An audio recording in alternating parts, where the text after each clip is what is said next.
some melly-mel, repeating the lies that they're being telling. And even today, that we plan to raise taxes in the city.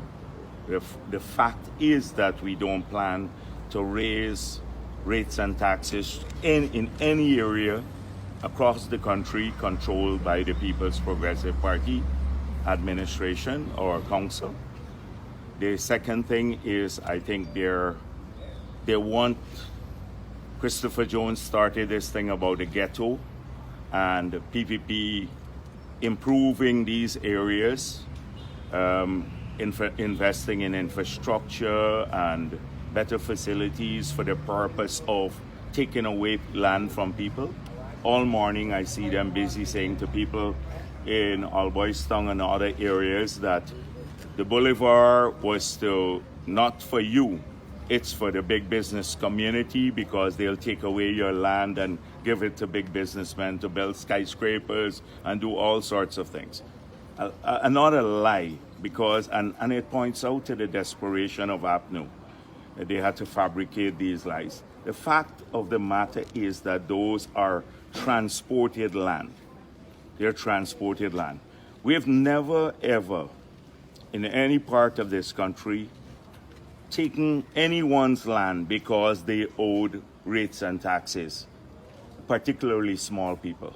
If anything, the PPP is always sympathetic to small people. The amnesty that APNU gave was not for small individuals in Georgetown.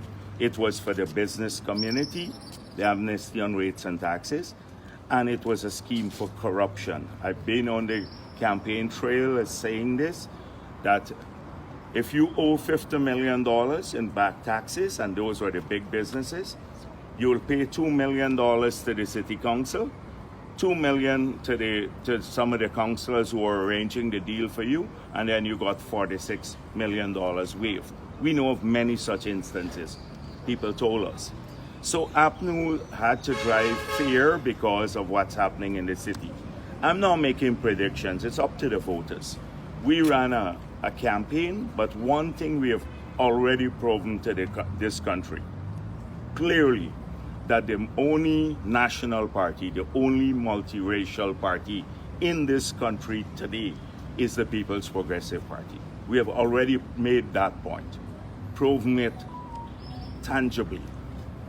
And you see in the campaign, I heard Norton making excuses this morning. Oh, they had to vote. I never said we contested in all of the areas around the country. He's lying. He said virtually all of the areas he's contesting in when asked just after nomination day. And then the holder repeated this a week after. They're walking back from that comment. Now he's claiming that, oh, well, we had to focus our limited resources because the PPP is telling people not to give us money. The PPP is not telling people not to make contributions to APNU. A lot of people are not making contributions because of what they did in the 5 years. They went after the business community by increasing taxes. They went after the miners, people in the forestry sector, almost every sector of the economy. People don't have any confidence in them. And so maybe that's why they're now raising resources. And then people don't have confidence that they will manage the resources well too. Look, you heard what the treasurer said. The treasurer said that he was forced to sign 20 blank checks at one instance and then leave it with the general secretary of the party. There was no accounting for the funds. When people hear that, why would they even want to give you money? But it had nothing to do with resources. It's just their track record. And so you're going to hear all day long some of the rumors about how the PPP wants to throw out vendors, we're taking over land in the city, all of that. You've known us, you've heard these rumors before. And so they're not new. And that's it. So we're right across the country, so we're waging a... Mr. Jagdeo, one of the accusations leveled by the opposition against the PPP is that you use the state resources to bribe your traditional supporters, buying votes and so on. Yeah, well, it's not a new accusation. it is not a new accusation. APNU has to make excuses for their defeat. Historically, this has been the case. But did the PPP do They, this? no. So first of all, the first excuse was we're gerrymandering boundaries. But they made a mistake this time around by going too early to the court.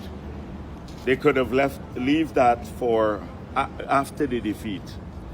But the court now said, threw out the case, and the country was clear that there has been no gerrymandering of the boundaries, because all that we were doing in 95% of the cases was a return to status quo ante, which is the 2016 boundaries.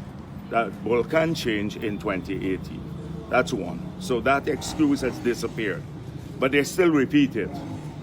Then they spoke about the quality of the voters list. They filed a case with the Chief Justice, and the Chief Justice had some very harsh words to say about that too. So two excuses disappeared. So now it's about bribing people. They started off by saying we're paying people to wear the red T-shirt. But you've seen the enthusiasm. You've seen the spontaneous support for the People's Progressive Party. You've seen people stood up and explain why. Because they don't trust APNU anymore because of the broken promises. They didn't hide away, cover their faces. Like with an APNU protest, or I saw one with Anog, where 4 persons hiding their faces like that. Or the Glen Lal type protest. You had people who didn't hide their faces. Candidates, Afro-Ghanese candidates, Amerindians, Indian candidates, whatever. They all stood up and proudly spoke about why they're coming to the PPP, why they're supporting the PPP, and why they will not support APNU. Openly. So there is no issue of bribery. The thing is that, yes, when you're incumbent, you'd always have the state resources. I have a state vehicle, so when I go to my meetings, I go with a state vehicle. But that has been in the past and now too. APNU, every government uses that sort of thing.